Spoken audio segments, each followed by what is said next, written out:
Welcome to Man Does Tech, where I solve the problems you didn't even know you had. You start by making sure cheats are allowed. That is the only way to change game mode from inside Minecraft. On a single-player world, enable cheats when creating the world or open to LAN and toggle cheats on. On a server, make sure you are an operator. Once ready, press T to open chat and prepare the command line.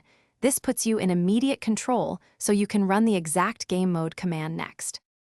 Now type the command, /game mode followed by the mode name or number, then the target player. For example, /game mode creative at S or /game mode when your name. The mode names map to numbers.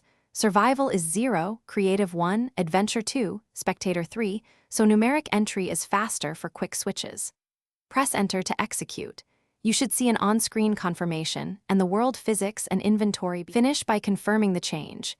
In creative, you fly and have unlimited blocks. In survival, hunger shows, and spectator makes you non-collidable.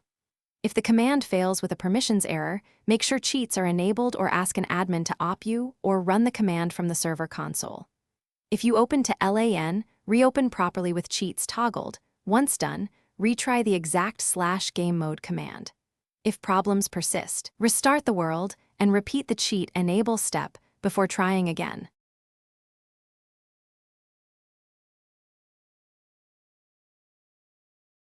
Thanks for watching. If you found this helpful, don't forget to like and subscribe.